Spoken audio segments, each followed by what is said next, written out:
ज्ञान समागम प्रेम सुख दया भक्ति विश्वास गुरु सेवा से पाइए सद्गुरु चरण निवास। बोलिए गुरुदेव भगवान की, बोलिए सच्चे दरबार की।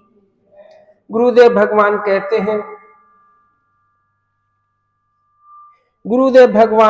हैं जो गुरु महाराज होते हैं जिनका हम नाम दीक्षा लेते हैं वो हमें केवल भक्ति करने का ज्ञान देने का मार्ग बताते हैं जिससे उनका आशीर्वाद हमारे ऊपर बना रहे, क्योंकि भगवान की प्राप्ति करने का साधन केवल गुरुदेव भगवान बताते हैं कि भगवान को कैसे प्राप्त कर सकते हैं और उसके लिए क्या यत्न और क्या साधन तुम्हें करने पड़ेंगे, वो केवल गुरुदेव भगवान बताते हैं। ना कि हमें धन रुपया या कुछ और भौतिक वैभव सुख नहीं देते, हालांकि दे सकते हैं, लेकिन आजकल हम देखते हैं कितने सारे भगत आते हैं और गुरुदेव भगवान से कहते हैं गुरुदेव भगवान और तो सब चीजें हैं केवल धन का अभाव है, धन ही मुझे दे दीजिए। कह दो जय माता दी। अरे प्यारे गुरुदेव भगवान धन नहीं, वो तो हमें ज्ञान देंगे कि गुरु नाम कैसे लेना है, कैसे हमें इस भव से पार जाना है, कैसे हम भगवान की प्राप्ति कर सकते हैं। अगर ये साधन तुमने अपना लिए तो धन लेने की और मांगने की आवश्यकता ही नहीं पड़ेगी, क्योंकि जिसके पास भगवान है, गुरुदेव है, उससे अमीर आदमी व्यक्ति संसार में दूसरा नहीं है। प्यारे कह दो जय माता दी। तो प्यारे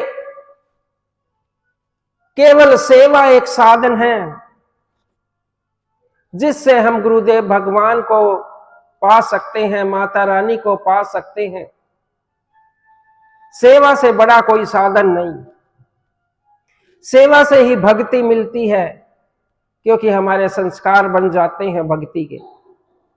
तो ऐसे ही एक साधु बनने की ठान ली, घर से निकल गया, सारे वैभव सुख भौतिक सुख थे सब छोड़ दिए कि मैं तो साधु बनूंगा, मेरा तो मन भगवान में लग गया है। भगवान को पाने का तरीका देखिए कैसे इस साधु ने निकाला। जंगल में चला गया, भक्ति करने लगा, छोटी सी झोपड़ी बना ली, केवल आराम से लेट भी नहीं सकता था, इतनी छोटा सा एक स्थान बनाया, क्योंकि मुझे क्या जरूरत बड़े स्थान की, वो तो मैं सब पीछे घर पे छोड़ आया हूं। केवल उतना संसाधन मुझे चाहिए जिससे कि मैं आराम से बैठ जाऊं। इतनी छोटी झोपड़ी बना ली कि मुझे क्या करना है, मुझे तो बैठकर भगवान का नाम लेना है केवल, बस उसी के लिए मैं तो उसी का गुणगान करूंगा, मुझे किसी साधन की जरूरत नहीं। और अपना भक्ति करने लगा, गुरु नाम लेने लगा, भगवान का नाम लेने लगा, बड़ा व्यस्त हो गया। एक दिन बारिश आने लगी जंगल में। जब बारिश आई तो एक व्यक्ति ने सोचा कि देखो दूर झोपड़ी बनी है, अगर वहां चला जाऊं तो मुझे कुछ देर रहने के लिए मिल जाएगा, बारिश भी खत्म हो जाएगी। शाम का समय था, चला गया, दरवाजा खटखटाया ऐसे ही कि महाराज बाहर बहुत बारिश है, मैं चाहता हूं कि आपकी झोपड़ी में आ जाऊं और मैं बारिश से बच जाऊंगा। साधु बोला कि ऐसा है, ठीक है आ जाओ। जब अंदर गया तो केवल एक ही व्यक्ति की जगह थी झोपड़ी में जो लेट सकता था, और जगह ही नहीं थी, क्योंकि उसे जरूरत ही नहीं थी। कि बोला आ जाओ भाई। जब गया, महाराज इसमें तो दो व्यक्ति लेट नहीं सकते, पता नहीं कितनी देर तक बारिश होगी। कि ठीक है लेट नहीं सकते, लेकिन दो आदमी बैठ तो सकते हैं। कि बैठ जाएंगे, इस बहाने उसका नाम ले लेंगे, सुमरन कर लेंगे, आओ बैठो। जगह नहीं है, लेकिन मेरे दिल में जगह है, तुम यहाँ पर आओ और बैठ के सत्संग करेंगे, भगवान का नाम ले लेंगे, बस और क्या चाहिए।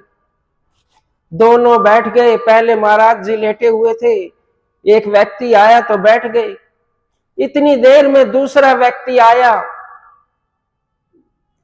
दूसरे व्यक्ति ने भी खटखटाया दरवाजा, कुछ यहां मिल जाए। तो अंदर देखा वो दोनों व्यक्ति बैठे थे। अब जो दोनों बैठे थे कहने लगे कि महाराज जगह तो है नहीं, कैसे करें। कहा आप भी अंदर आ जाओ। पहले लेटा था मैं, फिर हम दो बैठ गए, अब हम तीन खड़े हो जाएंगे। कह दो जय माता दी। खड़े होकर रात बिता लेंगे, क्योंकि छोटी जगह थी। कहते हैं सबसे अच्छा बिस्तरा धरती माता का है। जो भक्ति करता है जो इंसान, उसे नीचे सोना चाहिए। गद्दे लगा सकते हैं, क्योंकि ठंड बहुत है प्यारे, नहीं तो कुल्फी जम जाएगी तुम्हारी, ऐसे ही सो गई तो गद्दे लगा सकते हैं, जमीन में सो जाइए। अगर जमीन में नहीं सो सकते तो लकड़ी के तख्त पर सो जाइए, वो भी तुम्हारी भक्ति के बीच में ना आएगा। लेकिन किसी लोहे के पलंग पर नहीं सोना, उससे तुम्हारी भक्ति कटेगी। जो भक्ति करने वाले, तो इतना सा ही छोटा पर्याप्त झोपड़ी बनाई कि तीसरा व्यक्ति आया और खड़े हो गए। तीनों व्यक्ति खड़े हो गए और खड़े होकर जैसे तैसे समय बिता रहे थे, तो एक चौथा व्यक्ति और आ गया। अंदर गया कि महाराज बहुत बारिश है और अंदर भी जगह नहीं है, कैसे करूं। कि एक काम करो, अंदर आ जाओ, बहुत जगह, आइए। अंदर बिठाया और महाराज जी बाहर चले गए। कह दो जय माता दी। उन तीनों चारों व्यक्तियों को अंदर खड़ा कर दिया और खुद बाहर चले गए झोपड़ी से। कि मुझे तो वैसे भी आदत है, मैं जल में तप करता रहता हूं, अग्नि के पास बैठकर तप करता हूं, लेकिन तुम लोग बारिश से बच जाओ और अंदर खड़े हो जाओ। तो प्यारे, यही एक भक्ति है, ये एक सेवा है। जो अपना सुख छोड़कर किसी दूसरे व्यक्ति को दिया, ये परमार्थ कहलाता है। जो व्यक्ति स्वार्थ में काम करते हैं, केवल और केवल अपने लिए सोचते हैं, ऐसा कोई भी कार्य जो केवल अपने काम आए, उसे स्वार्थ कहते हैं। और ऐसा कोई भी धर्म का किया गया कार्य, परमार्थ का किया गया कार्य, जो एक से अनेक व्यक्तियों के काम आ जाए या इस प्राकृतिक के काम आ जाए, तो समझो कि आप परमार्थ की राह पर हैं, भगवान की राह पर हैं। आप भगवान को बहुत जल्दी पा सकते हो। तो परमार्थ के कार्य हमें करने चाहिए। कुछ भी करें, कैसे भी करें, गुरुदेव भगवान कहते हैं कुछ भी करें, कैसे भी करें, लेकिन भजन नहीं छोड़ना चाहिए, भक्ति नहीं छोड़नी चाहिए। आप किसी भी अवस्था में हैं, अगर आप बीमार हैं, स्नान आदि नहीं कर सकते, तो अपने बिस्तर पर पड़े पड़े नाम का सुमरण करिए, वो भी तुम्हारा जुड़ेगा। अगर तुम स्नान आदि कर सकते हो तो उसके बाद ही भगवान का सुमरण करें। अगर आपको समय नहीं है मंदिर में जाने का या गुरु दरबार में जाने का, कम समय है, तो जो तुम कार्य करते हो, कार्य करते करते भगवान का नाम ले सकते हो, वो भी तुम्हारा सुमरा जाएगा और तुम्हारा माना जाएगा। अब तुम कुछ करो नहीं, भगवान का नाम सुमरो नहीं और सारे दोष भगवान पर लगा दो, तो ये तो कोई बढ़िया बात नहीं है। वो तुम्हें नहीं देखता कि तुम नहा कर बैठे हो, शुद्ध हो अशुद्ध हो, किसी भी अवस्था में हो, 24 घंटे में से किसी भी समय, वो कहता है किसी भी समय मेरा नाम ले सकते हो। लेकिन शुद्ध होना चाहिए तुम्हारी आत्मा, तुम्हारा मन, अंदर काला नहीं होना चाहिए। बाहर से तुम कितने ही काले हो, कितने ही मैले हो, तुम्हारे वस्त्र मैले हैं तो भी चलेगा, भगवान तुम्हें तब भी एक्सेप्ट कर लेंगे। लेकिन अगर मन के काले हो और चतुर व्यक्ति हो, चतुराई से गुरु का नाम सुमरते हो, तो प्यारे तुम्हारी कहीं भी गिनती नहीं है। कह दो जय माता दी। तो प्यारे, ऐसे ही एक कसाई बड़ा सुंदर वर्णन है। भगवान को पाना कठिन बहुत है, इस कलयुग में बहुत कठिन है, और इसको आसानी से हम पा भी सकते हैं कि भगवान को हमें कैसे पाना है। क्योंकि भगवान हमारे ऊपर जब आशीर्वाद बनाते हैं, उसके दर्शन हम पा लेते हैं, उसकी भक्ति हम पा लेते हैं। इसीलिए हम चाहते हैं कि उसका आशीर्वाद बना रहे और हम भक्ति करते रहें, तभी जाकर हमारा बेड़ा पार होगा। प्यारे कह दो जय माता दी। एक कसाई दिन रात मांस मीट बेचता था, मांस बेचता था। पहले का समय था, बट्टे बड़े महंगे थे, इंसान बड़ा सस्ता था, पैसा नहीं था, खाने को अनाज नहीं था, गेहूं नहीं थे, जवार बाजरा आदि खाकर कुछ लोग तो भूखे ही रहते थे, क्योंकि संसाधन ज्यादा नहीं थे। तो वो इतनी गरीबी में बट्टे भी कहां से लेता। नदी किनारे गया, वहां से एक बड़ा सुंदर पत्थर ढूंढ कर लाया, काले रंग का, बहुत सुंदर और इतना ऊंचा। उसको बड़ा अच्छा लगा, इतने सारे पत्थरों में उसे वही दिखाई दिया, बड़ा सुंदर लगा उसे कि यही लेके चलता हूं मैं। भाई कौन बोल रहा है ये बीच में?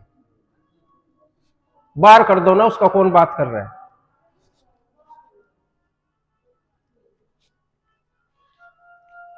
तो इतना सुंदर पत्थर लेके आया, बिल्कुल काले रंग का। जब नदी किनारे गया तो बहुत सारे पत्थरों में वो दिखाई दे रहा था कि बड़ा सुंदर पत्थर है। घर ले आया, अपनी दुकान पर ले गया, शालीग्राम था इतना सुंदर, लेकिन उस व्यक्ति को नहीं पता था कि यह शालीग्राम है। अब जब भी उसने बराबर किसी पड़ोसी से बट्टा लिया और 1 किलो के बराबर देखा तो पूरा उतर गया। कुछ भी आ जाए, कोई भी व्यक्ति आ जाए कि आधी किलो चाहिए, तो उसी शालीग्राम से बोलता था कि आधी किलो देना है, तो वो बट्टा आधी किलो का बन जाता था। किसी को 1 किलो चाहिए तो 1 किलो का बन जाता था, क्योंकि शालीग्राम भगवान थे।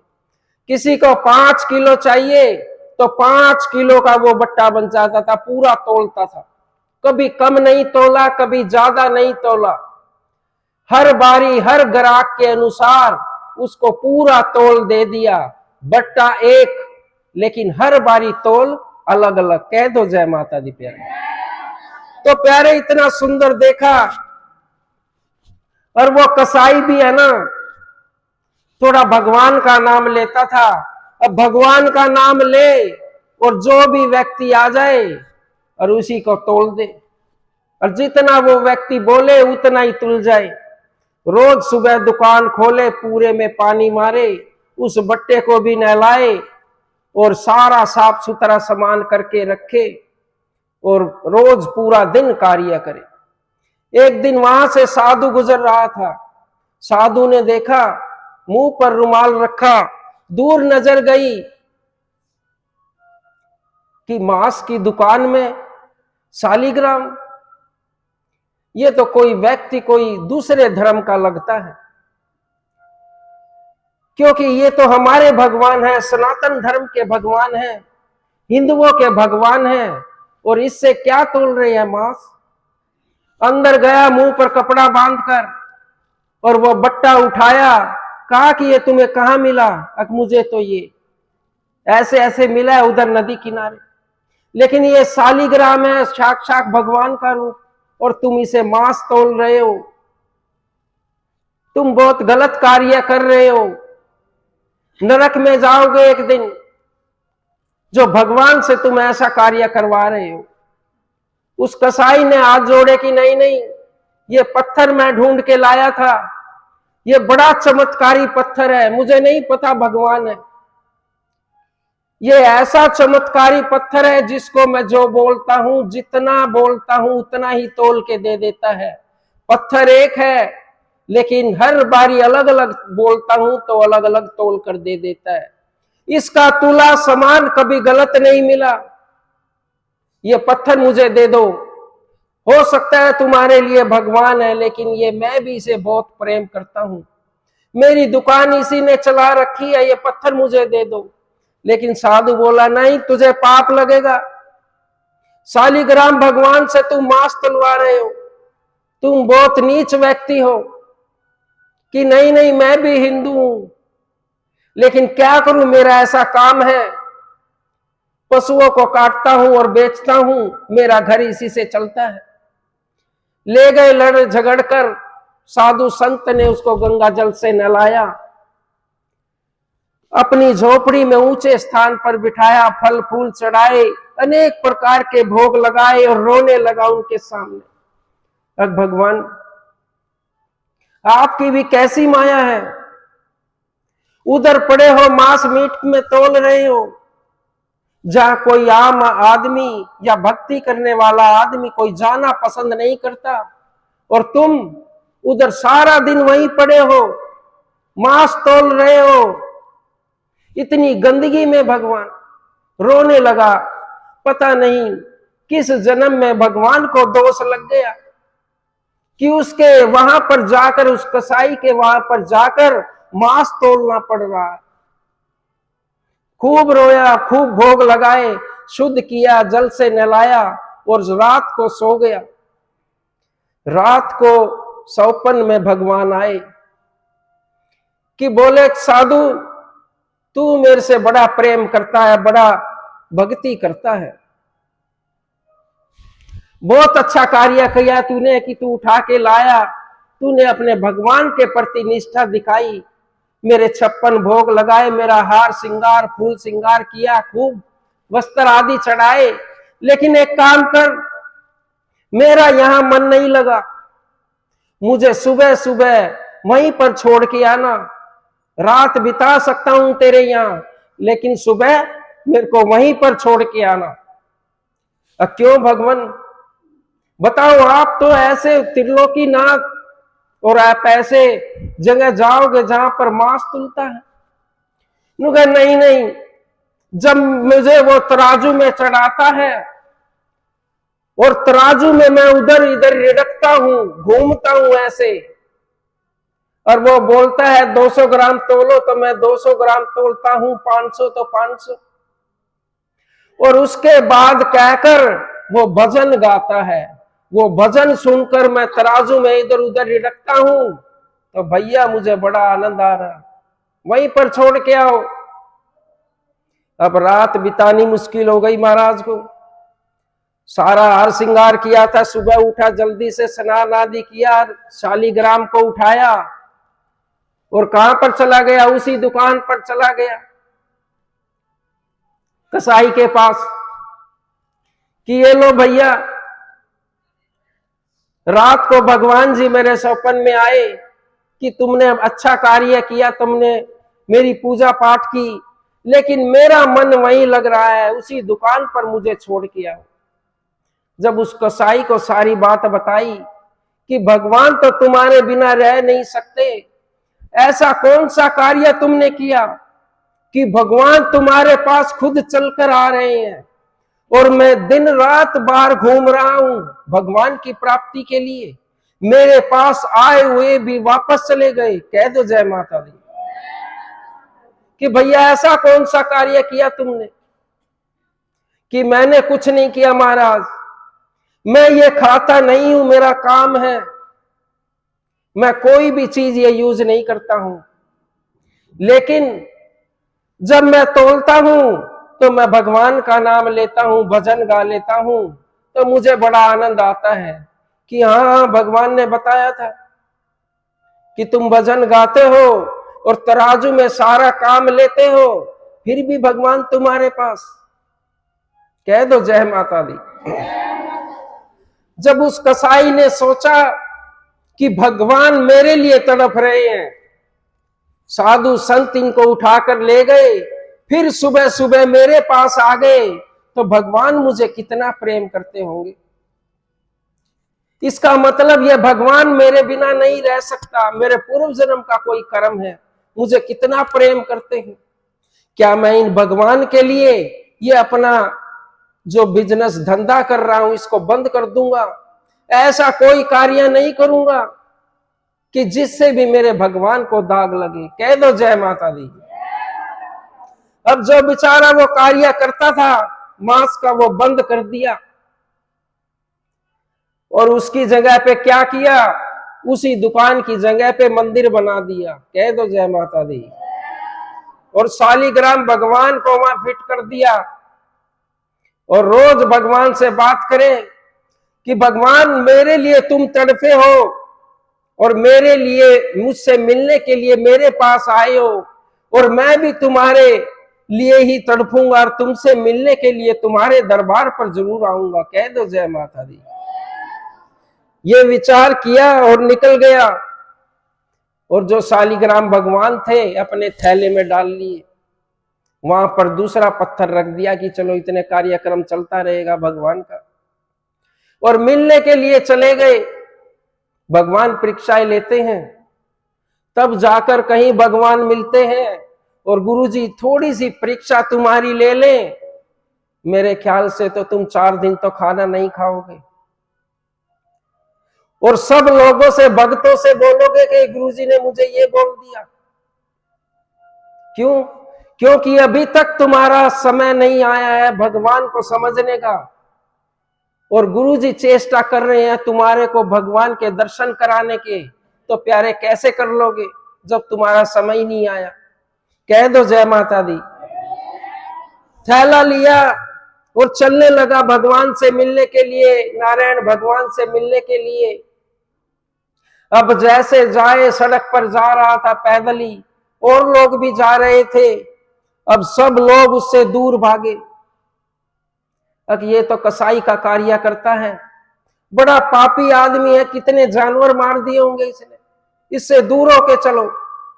जब उसने ये जब ये बात सुनी कि ऐसा लोगों के विचार हैं, तो वो रास्ता छोड़कर जो नीचे रास्ता होता है उस पे चलने लगा। कह दो जय माता दी।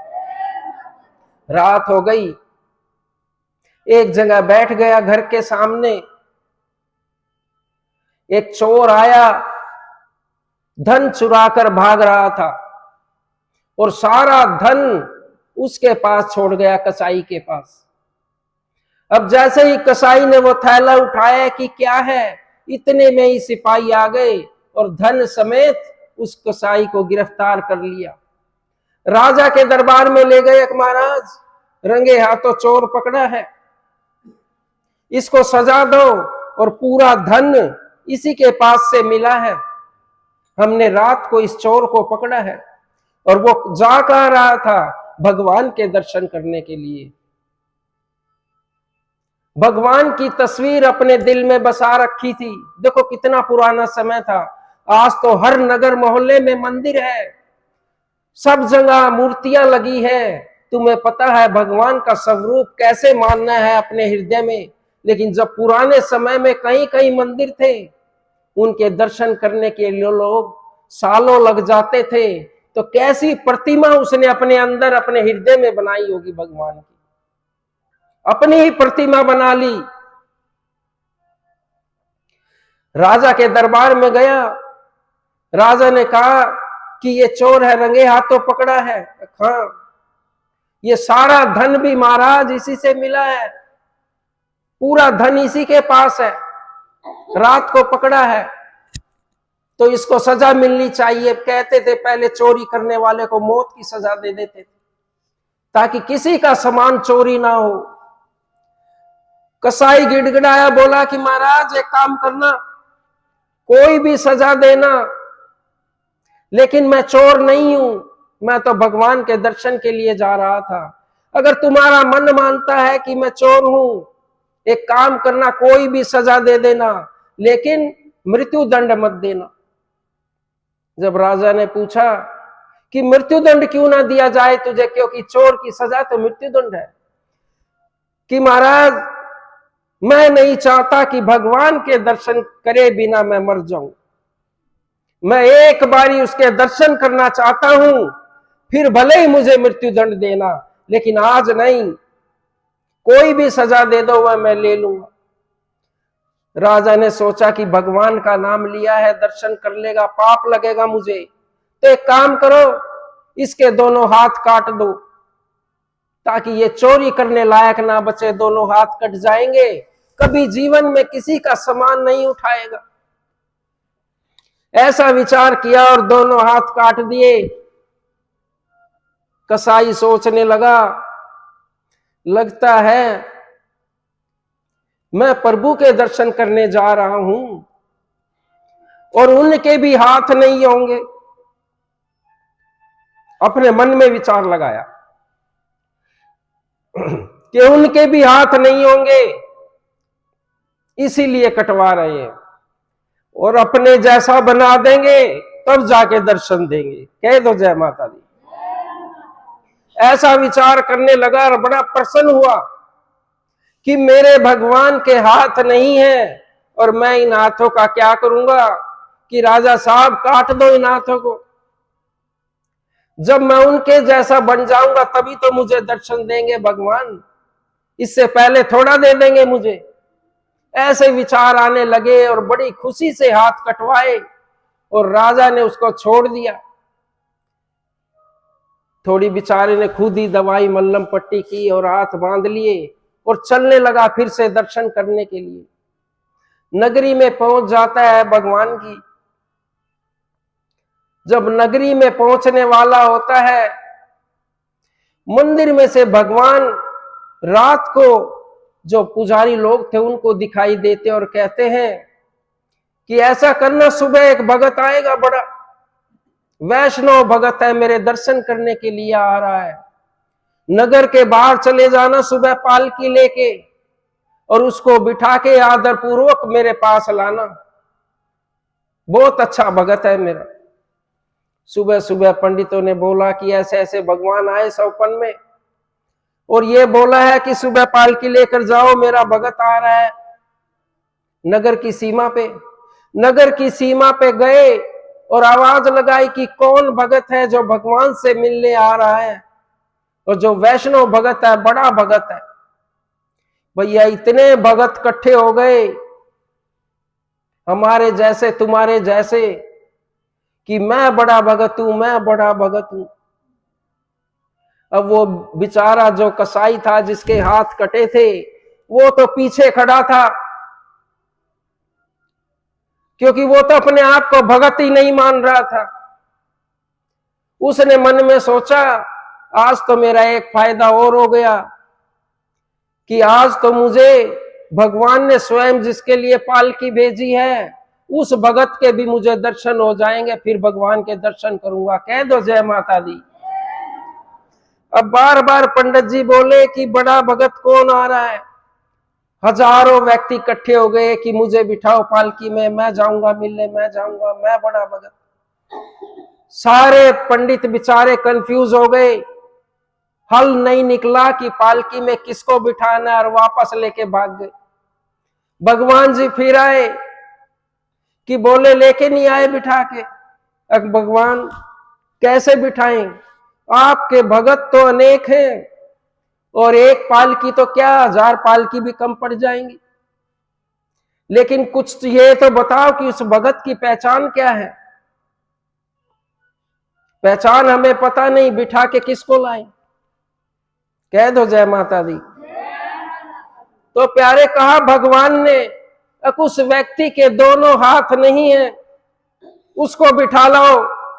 फिर अगले दिन सुबह गए पालकी में, नगर के उस पर पहुंच गए और वो लोगों से जो रास्ता था उससे बचकर वो नीचे चल रहा था, क्योंकि सब लोग उसको कसाई कसाई बोल रहे थे। और ये भी सोच रहा था कि ठीक है मैंने बुरे काम किए और ये इतने सारे भगत लोग, इनके पास आने से हो सकता है इनको कोई नुकसान ना हो जाए, इनकी भक्ति कम ना हो जाए, तो मैं रास्ते से अलग होके चलूंगा। अब सबको ढूंढे पंडित जी, पूरी टीम भगवान की, कि जिसके हाथ कट रहे हैं उसको देखो कहां पर है।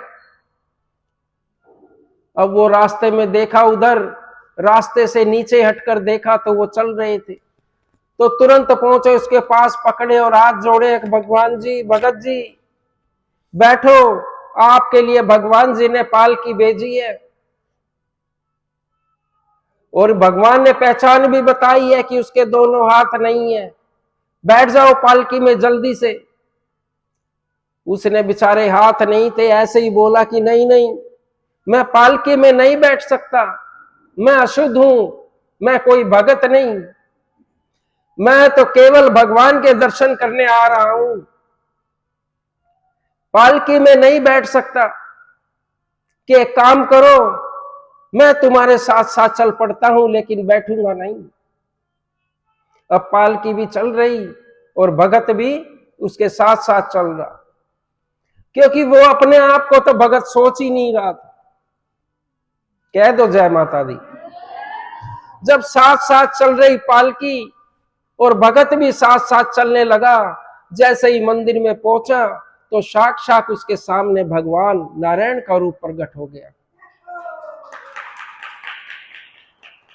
अब रोने लगा, देखकर गिड़गिड़ाने लगा, पैरों में लेट गया और सोचने लगा कि काश मेरे पास दो हाथ होते तो इन चरणों को मैं स्पर्श कर पाता और मुझे बड़ा आशीर्वाद मिलता, भगवान मेरे सामने है।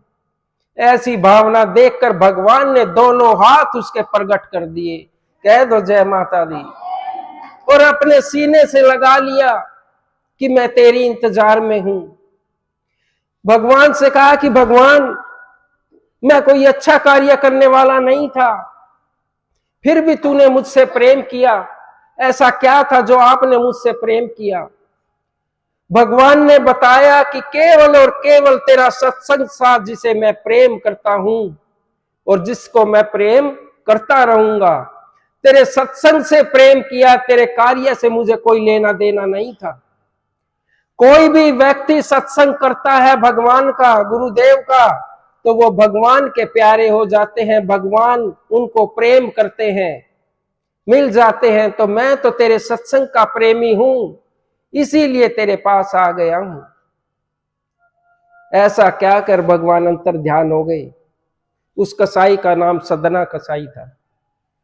कह दो जय माता दी। बोलिए गुरुदेव भगवान की जय, बोलिए सच्चे दरबार की जय। बड़ा प्रसन्न हो गया, मंदिर में लेट गया, दोनों हाथ आ गए और भक्ति करने का आनंद आ गया। भगवान के चरण स्पर्श किया, आशीर्वाद लिया, वही मंदिर में रहने लगा। बस एक ही भजन बोलने लगा कि क्या दया से मिला उसी पे लुटाना है, जिसकी दया से मिला उसी पे लुटाना है। एक पल न जाए खाली ध्यान में मगन हो, एक पल न जाए खाली ध्यान में मगन हो। जब भी जुबान